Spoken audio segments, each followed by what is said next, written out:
Assalamualaikum warahmatullahi wabarakatuh.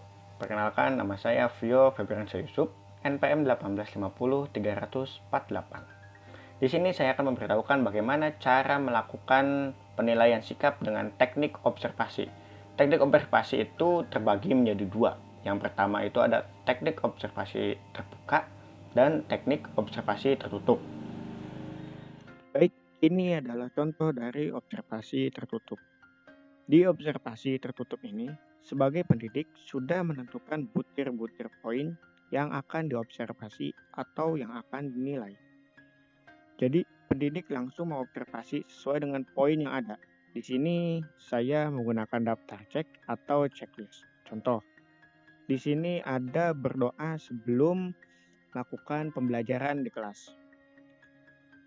Jika siswa tersebut melakukan kegiatan itu, maka centang dia ataupun sebaliknya jika siswa tersebut tidak melakukan. Selanjutnya ada observasi terbuka.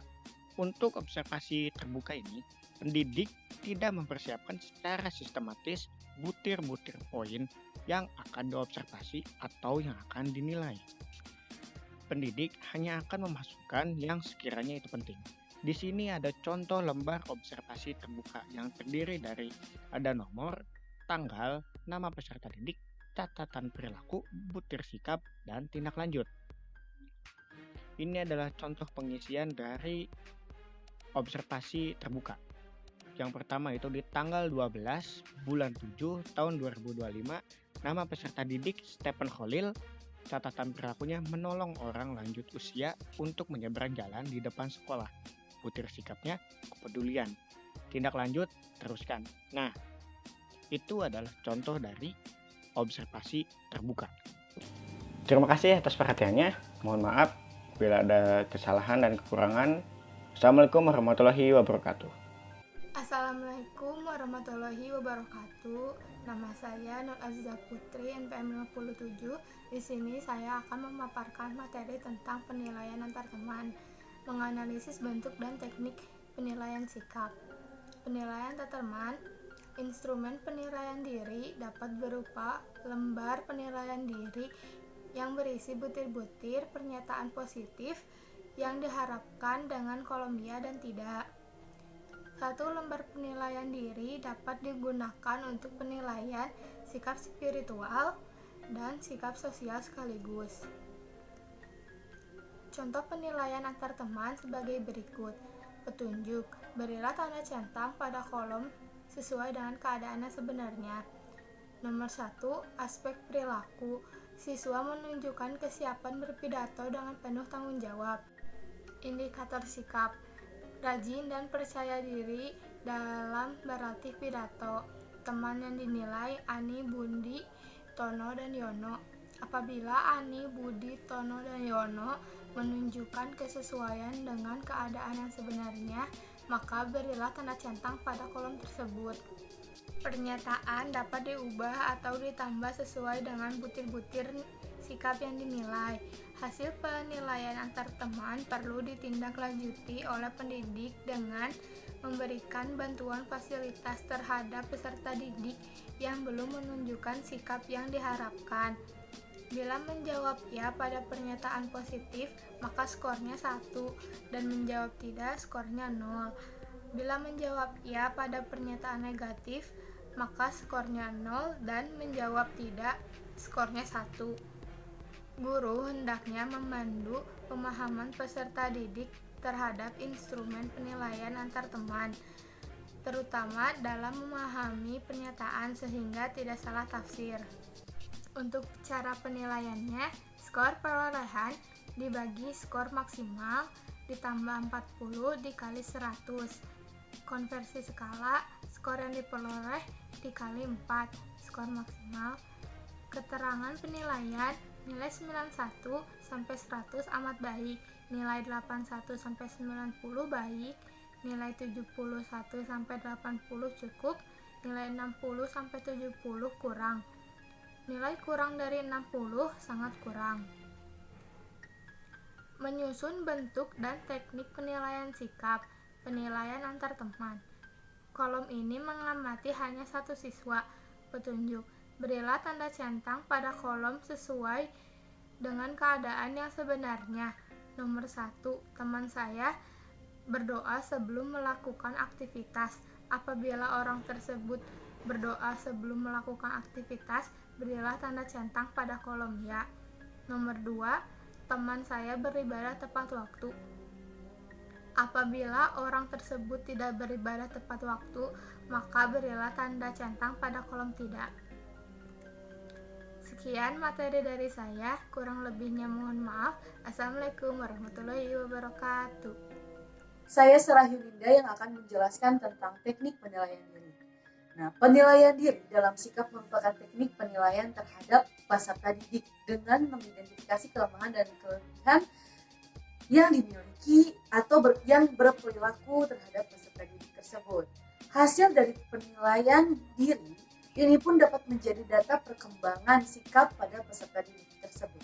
Nah, teknik penilaian diri ini menggunakan instrumen berupa lembar penilaian diri yang berisi butir-butir pertanyaan sikap positif yang diharapkan. Dapat menggunakan daftar cek ataupun skala Likert. Nah, dua macam lembar pertanyaan tersebut dapat digunakan sebagai instrumen teknik penilaian diri. Dengan menggunakan daftar cek ataupun skala Likert dapat digunakan untuk penilaian sikap spiritual ataupun sosial sekaligus. Nah, langsung saja kita ambil contoh dari lembar daftar cek. Baik, bisa dilihat ini adalah contoh dari daftar cek. Daftar cek terdiri dari 4 kolom, yakni kolom pertama untuk penomoran, kolom kedua untuk pertanyaan, dan kolom 3 dan 4 untuk jawaban.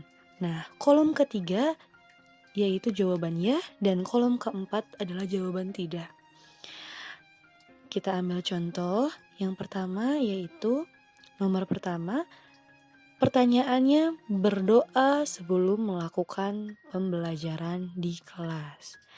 Peserta didik dapat memberikan tanda centang dengan jawaban yang sebenarnya. Apakah jawabannya ya atau tidak? Nomor 2, beribadah tepat waktu. Apakah itu ya atau tidak? Yang nomor 3, tidak mengganggu teman ketika pembelajaran berlangsung. Apakah ya atau tidak? Peserta didik dapat memilih ya atau tidak untuk jawaban tersebut. Selanjutnya ada skala Likert. Skala Likert ini sama dengan daftar cek, namun skala Likert mengacu terhadap skala yang dialami peserta didik. Nah, seperti perbedaannya yaitu jawabannya bukan ya atau tidak, namun jawabannya adalah berisi skala apakah itu SB, B, C, K, atau SK. Iya. Nah, SB ini adalah sangat baik, B ini adalah baik, C ini adalah cukup, K ini kurang, dan SK ini adalah sangat kurang. Nah, peserta didik dapat memilih atau memberikan tanda centang dalam jawaban-jawaban yang tertera di skala Likert tersebut. Kita ambil contohnya yang bagian nomor 4. Nah, bagian nomor 4 pertanyaannya adalah berdoa sesuai agamanya. Apakah sangat baik? Apakah peserta didik baik untuk berdoa itu? Atau cukup atau kurang cukup? Atau sangat kurang? Seperti itu. Terima kasih. Sekian penjelasan teknik penilaian diri, selanjutnya dipersilakan. Assalamualaikum warahmatullahi wabarakatuh. Nama saya Sandra Oktaviani Suherman, NPM 1850379. Saya akan memaparkan materi tentang penyusunan bentuk dan teknik pengenalan sikap. Yaitu ada jurnal pengembangan sikap. Teknik pengembangan sikap kita ambil salah satu contoh dari observasi terbuka. Di sini sudah ada data cara teknik pengembangan sikap kita ambil dari sebuah tabel contohnya, di sini ada peserta yang bernama Stephen Holil. Catatan perilakunya yaitu menolong orang lanjut usia untuk menyeberang jalan di depan sekolah. Lalu di sini ada butir sikapnya yaitu kepedulian, lalu tindak lanjutnya teruskan. Lalu peserta didik yang kedua ada Vio. Catatan perilakunya berbohong pada saat tidak masuk sekolah di ruangan guru. Di sini ada sikapnya yaitu kejujuran, lalu tindak lanjutnya yaitu pembinaan. Siswa yang ketiga yaitu ada Renaldi, dengan catatan perilaku menyerahkan dompet yang ditemukan di halaman sekolah pada satpam sekolah. Lalu di sini ada butir sikapnya kejujuran, lalu tindak lanjutnya terusan. Lalu siswa yang selanjutnya di sini ada Dadang, catatan perilakunya tidak menyerahkan surat izin tidak sekolah dari orang tuanya kepada sekolah. Di sini ada butir sikapnya yaitu tanggung jawab, lalu tindak lanjutnya pembinaan. Lalu siswa yang selanjutnya ada Burhan, yaitu catatan perilakunya mempengaruhi teman untuk tidak masuk sekolah. Butir sikapnya yaitu di sini ada kedisiplinan, tindak lanjutnya yaitu pembinaan. Lalu ada siswa yang selanjutnya yaitu Niroh, yaitu catatan perilakunya memungut sampah yang berserakan di halaman sekolah. Butir sikapnya kebersihan, lalu tindak lanjutnya terusan. Sekian materi dari saya, lebih dan kurangnya mohon maaf. Wassalamualaikum warahmatullahi wabarakatuh.